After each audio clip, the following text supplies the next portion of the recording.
ကဲကျွန်တော်ဒီနေ့စတင်ပြီးတော့ e-sport ဝါသနာရှင်လူငယ်တွေအတွက် e-sport game တွေအဆင့်ချင်းစီအဆင့်ဖြစ်လာကြပုံတွေ gaming knowledge တွေကိုတစ်ဆက်ပေးတော့ဖြစ်ပါတယ်ဗျ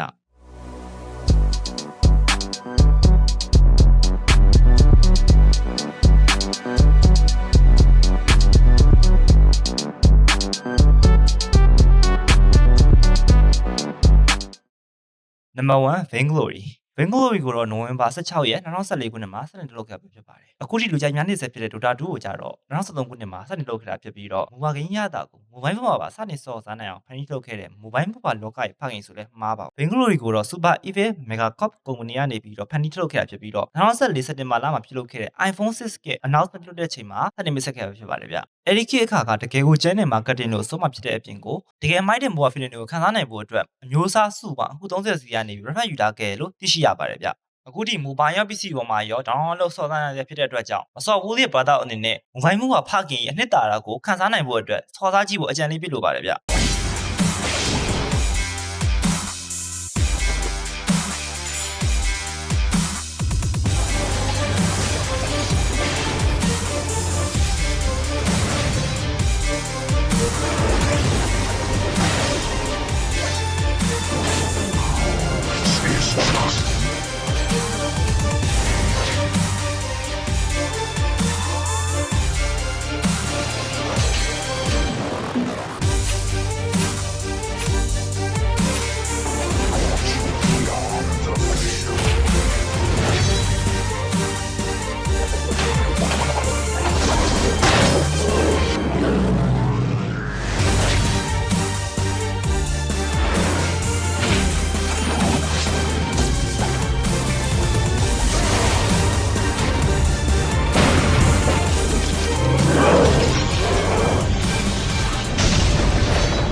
နံပါတ်2 HOK AOV ROV China version AOV ROV နဲ့ King's Glory လို့ခေါ်တဲ့ China version တွေကို TV Studio Review ကနေပြီးတော့အောက်တိုဘာ12ရက်နေ့2016ခုနှစ်မှာ Mainland China မှာစတင် release လုပ်ခဲ့တာဖြစ်ပြီးတော့ Glory version ဖြစ်တဲ့ HOK ကိုတော့ March 10ရက်နေ့2023ခုနှစ်မှာ Brazil ဘာကိုစတင်ထုတ်လုပ်ပေးနိုင်ခဲ့ပါတယ်။တင်ကောင်းတဲ့ game ထပ်ပြီးတော့တလားချောင်ဝင်ကျင်မှာပဲမြန်မာနိုင်ငံ e-sport organization တစ်ခုဖြစ်တဲ့ Random G ကနေပြီးတော့ series တွေအပြင် Brazil နဲ့ Turkey နိုင်ငံတွေမှာပါဝင်ခဲ့တဲ့ HOK Community Cup Season 1ကိုကျင်းပပေးခဲ့ပြီးတော့ညံပွဲဟာလည်းအောင်မြင်နဲ့ပြဿနာမရှိဘူးပြီးဆုံးသွားခဲ့ဖြစ်ပါတယ်ဗျ။ HOK ကဆိုရင်တော့ Mobile Mobile လောကရဲ့နံပါတ်1ဆိုချင်းများဆုံးပြိုင်ပွဲဖြစ်တဲ့ KIC ကိုနှက်ဆက်ကျင်းပခဲ့တာဖြစ်ပြီးတော့ယနေ့အထိလူစော့များလူကြိုက်များတဲ့ game တစ်ခုနဲ့ဆက်လက်ရပ်တည်ရပဲဖြစ်ပါတယ်။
Number 3 Heroes Evolve Heroes Evolve ကို January 26ရက်နေ့2019ခုနှစ်မှာ NetDragon Workshop ကုမ္ပဏီကနေပြီးတော့စတင်ထုတ်ခဲ့ပါတယ်။ Heroes Evolve ကိုစထုတ်ခြင်းချိန်မှာတော့တရုတ်နိုင်ငံတွင်းမှာသာစတင်ဆော်သားနိုင်ခဲ့တာဖြစ်ပေမဲ့ January လနောက်ပိုင်းမှာကျတော့ခြားသော region တွေပါသားနိုင်ခဲ့ပါတယ်ဗျ။ Mobile game တွေအနှစ်သာရဖြစ်တဲ့ chemistry ရဲ့ team strategy အပြင်မှာ World of Warcraft နဲ့ Dota 2လိုမျိုး feeling အပြည့်အဝနဲ့ဆော်သားနိုင်အောင်ထုတ်လုပ်ခဲ့ပေမဲ့လည်းအရင်ကြီးထုတ်နိုင်ခြင်းတော့မရှိပါဘူး။ဒါပေမဲ့လည်းယနေ့ချိန်ကြီးဆက်လက်ဆော်သားနိုင်နေသေးတဲ့ player ပိုင်းများစွာရှိနေပါသေးတယ်ဗျ။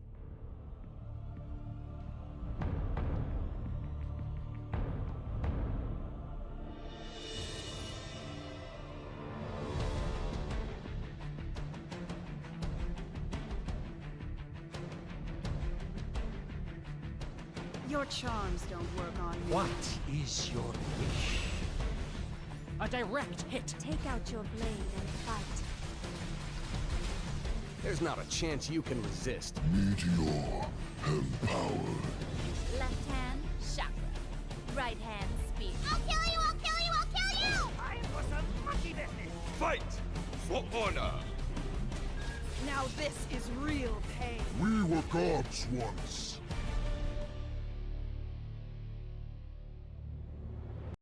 Number 4 Immunity Arena Immunity Arena ကိုတော့ Ace Games ကနေပြီးတော့ August 3 ရက်နေ့2018ခုနှစ်မှာထုတ်ခဲ့ရပဲဖြစ်ပါတယ် Immunity Arena ကိုတော့ယနေ့ခေတ်အချိန်ထိစောင့်နေကြသေးသူရှိပေမဲ့လည်းရန်ကြီးထိုးပေါက်နိုင်ငံပြောတာ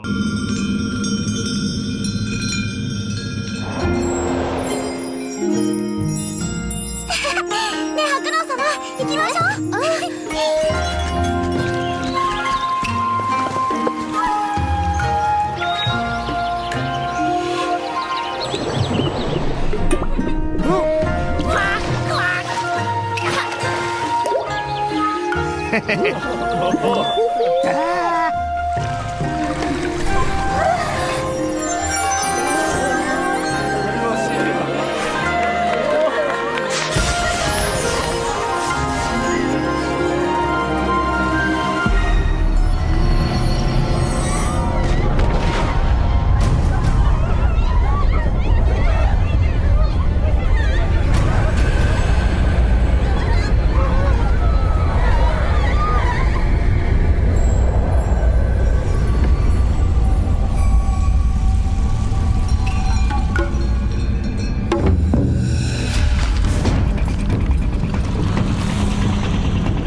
溶接よ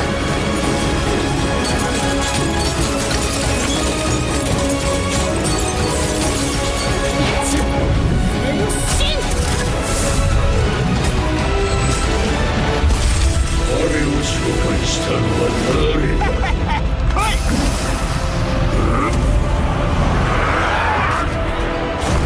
Mobile Legend ပန်ပန်ကလေးရောလူကြီးရောဆော်သားနေနဲ့ Asia ရဲ့ mobile ပေါ်မှာလူဆော့အများဆုံးလို့ပြောလို့ရနိုင်တဲ့ Mobile Legend ပန်ပန်ကိုဇူလိုင်လ14ရက်2016မှာမွန်ဒွန်ကုမ္ပဏီကနေပြီးတော့ဆက်ထုတ်ခဲ့ပါတယ်ဗျ။ Mobile Legend ဟာစထွက်ခြင်းမှာပဲ skin ပုံစံ9ယူတာတွေ Hero Skill တူနေရတယ်၊ကုချတွေရှိရလို့ဆွဆွဲခံရပြီးတော့ Riot ကုမ္ပဏီကနေမကြခဏတရားစွဲဆိုတာခံရခဲ့ပါတယ်။ MLB ဟာ skin ပုံစံ9ယူတာ Hero Skill တူနေရကုချတွေရှိရဆိုပြီးတော့ Riot ဘက်ကမကြခဏ copy ပြဿနာတွေနဲ့တရားစွဲခြင်းခံရပြီးမဲ့လည်းရောချေပေးရတဲ့အမှုတွေကိုပြီးဆုံးသွားခဲ့ဖြစ်ပါတယ်ဗျ။ဒီတော့ဆိုစေကမူ Asia နိုင်ငံအနှံ့မှာဆော်စားတဲ့သူတွေအကြိုက်ဆုံးကင်းဖြစ်နေစေဖြစ်ပြီးတော့မကြခင်မှာပဲမြန်မာနိုင်ငံရဲ့ငန်နေဘေးအတွက်လည်း7သိန်းပေါင်း1080အထိကိုလှူဒါန်းပေးကြဖြစ်ပါတယ်ဗျ။အဲဒါကြောင့်လည်းမြန်မာပလီယာတွေတကယ်ကြည့်ပြီးဂိမ်းနုဆိုမှားပါဘူးဗျ။ Nemesis League of Legends Warriors ကိုတော့ Riot Games ကုမ္ပဏီကနေပြီးတော့အော်တိုဝါ28ရက်2020ခုနှစ်မှာစတင်ထုတ်လုပ်ခဲ့တာဖြစ်ပြီးတော့ဒီကြိမ်များဆုံး game ဆိုလည်းမှားပါဘူး Asia region အတွက် official ပြန်ပွဲတွေမရှိရတော့တာ deck game လို့ခေါ်ကြပေမဲ့လည်းလူများစုကတော့ယနေ့ခေတ်အချိန်အထိကိုယူမှုကိုစော်စားနေကြပါသေးတယ်ဗျသူရဲ့ gameplay တွေ effect တွေ map တွေအပြင် skin effect ဒီဒေကြမှုတွေကလူကြိုက်များဆုံးအဖြစ်မှတ်တမ်းကောင်းရှိစေခဲ့တာဖြစ်ပြီးတော့ကစားပွဲတစ်ပွဲကိုအနည်းဆုံး15မိနစ်ကနေမိနစ်30အထိကြာမြင့်လာကြောင်းလဲတကယ်ကို MOBA feeling ပြည့်စုံတဲ့ game တစ်ခုဆိုတာမှားပါဘူး Number 7 Autochess MOBA Autochess MOBA ကိုတော့ Dragoness Games Company ကနေပြီးတော့2022ခုနှစ်အနောက်ပိုင်းမှာထုတ်လုပ်ခဲ့တာဖြစ်ပါတယ်။ဒါပေမဲ့လည်းကံမကောင်းစွာပဲ February 28ရက်နေ့2023မှာရှင်းလောင်းလုပ်လာခဲ့ဖြစ်ပါတယ်ဗျ။တကယ် Dota 2ကြီး mobile ရောက်လာပြီးတော့ကြွကြော်ခဲ့ရပေမဲ့လည်း server lag တာတွေ technical issue တွေ pin height တာတွေနဲ့ပြန်ဝင်မရရတဲ့အထိပဲဖြစ်ခဲ့တာအကြောင်းလဲပြန်ဖြတ်သိမ်းခဲ့တာဟာတကယ်ကိုနှမျောစရာကောင်းပါတယ်။တနေ့နေ့ချင်းကြီးမှာတော့သူဟာကျွန်တော်တို့စီပြန်လာမယ်လို့မျှော်လင့်နေပေမဲ့လည်းသူဆက်သွားခဲ့တာဟာနှစ်နှစ်ပြည့်သွားခဲ့ပြီဖြစ်ပါတယ်။